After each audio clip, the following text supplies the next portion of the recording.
Bonjour à toutes et à tous. Aujourd'hui, je vais vous montrer comment faire des combos en apprenti avec Stinkai. Pour ce faire, vous aurez besoin d'un pulvérisateur de naphta, d'un évent à vapeur, d'un goudron visqueux, d'un aplatisseur traumatisant, d'un tisseur de toile, d'un incinérateur au sol et d'une grande barricade. Pour les traits, ce sont ceux que j'utilise régulièrement, mais vous pouvez les modifier.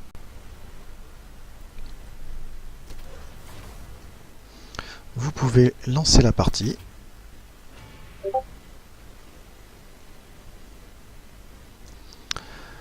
Alors pour commencer, je pose un prêtre et un lanceur de poulet. C'est surtout parce que j'aime bien utiliser ces deux-là. L'un permet de geler, l'autre permet d'avancer plus vite. Ensuite, on va mettre en place les barricades pour la killbox du combo.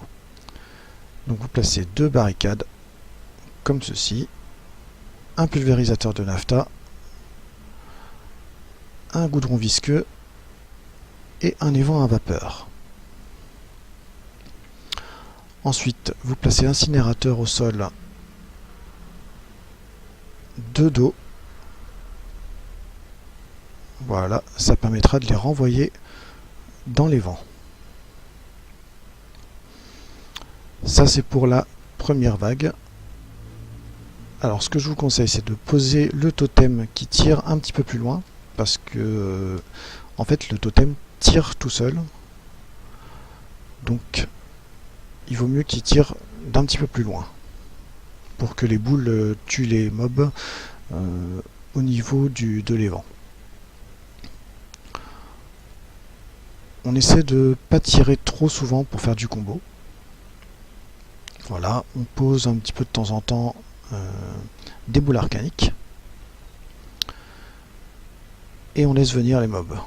Ce qui est bien, c'est de s'occuper régulièrement des archers qui vont venir un peu vous embêter. Et on laisse faire.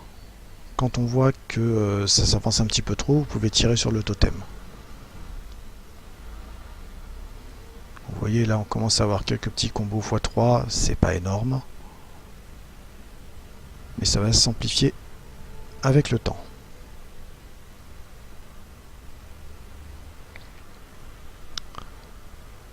Là, je vais installer les traumatisants au plafond, les toiles d'araignée. Je vais en mettre une de chaque côté. Je vais remettre un naphta. C'est plus pour faire joli le deuxième. Et ensuite, je vais mettre deux incinérateurs au sol dans l'autre sens, histoire que le premier crache sur le goudron et le deuxième crache sur les vents. Pareil, je remets toujours mon totem au même endroit pour éviter qu'il fasse trop de dégâts. Et ensuite, j'attends, comme tout à l'heure, que les mobs arrivent.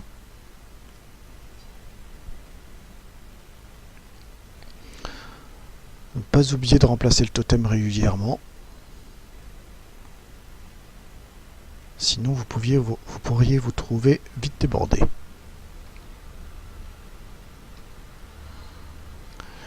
Dès que vous avez le temps, vous pouvez poser une barricade en plus de chaque côté. Ça permettra d'emmener les mobs vraiment jusqu'au bout si jamais il y en a un qui passe.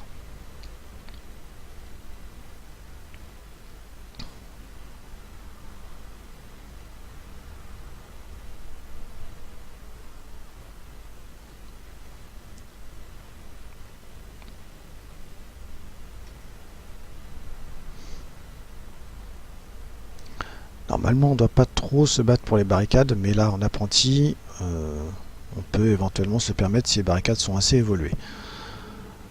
Ça permet surtout d'envoyer les petites bombes arcaniques afin de faire un petit peu plus de combos.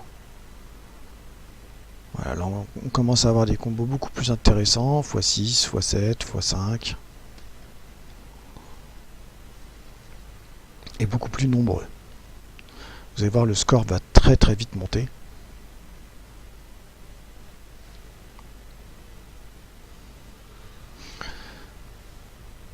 surtout ne pas trop tirer. Il faut vraiment tirer de façon uniquement si c'est dans l'urgence, pour éviter de se faire déborder. À partir du moment où vous faites déborder, vous allez avoir un mob qui passe, et le temps que vous le rattrapiez, il y en aura d'autres qui seront passés. Ce qui peut vous éviter un désagrément si jamais il y en a un qui passe et qui va jusqu'à la faille, et vous faire perdre des précieux points.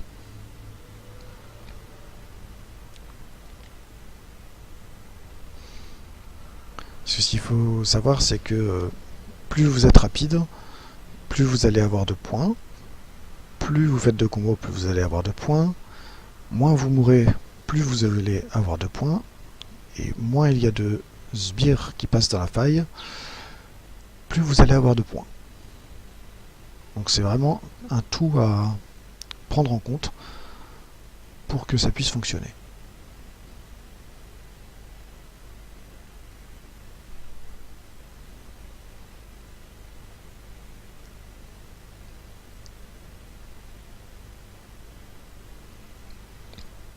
Surtout bien les laisser venir, hein.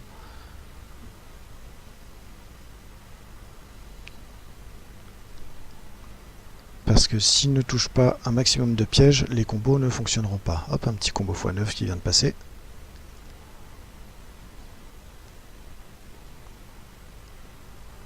Vague suivante. Le but du combo, c'est d'avoir un maximum de pièges qui font peu de dégâts et qui se fassent toucher un maximum afin que les combos puissent se faire.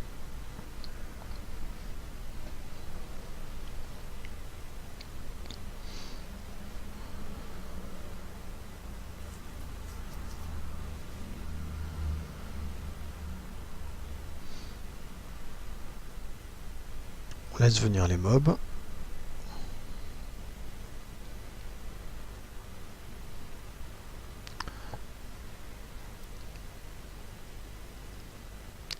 L'avantage de l'élévant à vapeur, c'est qu'il peut envoyer les mobs en l'air, et donc on peut leur faire 2 fois plus de dégâts quand ils sont en l'air.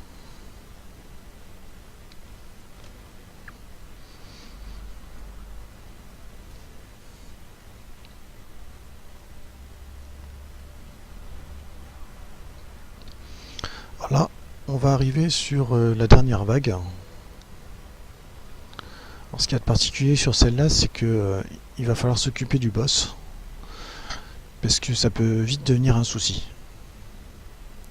Surtout celui-là, il peut enlever, annuler vos pièges, donc il faut vite le tuer.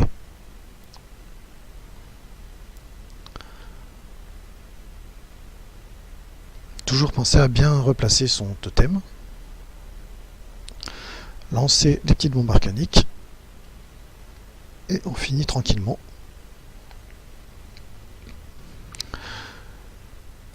Voilà. C'était les combos avec Slinkai. Là, on aura fait 6 200 000, ce qui aura permis de faire un gros score. Merci à tous d'avoir suivi cette vidéo. D'autres seront à venir qui vous expliqueront comment utiliser les personnages avec leurs capacités. Voilà, je vous remercie.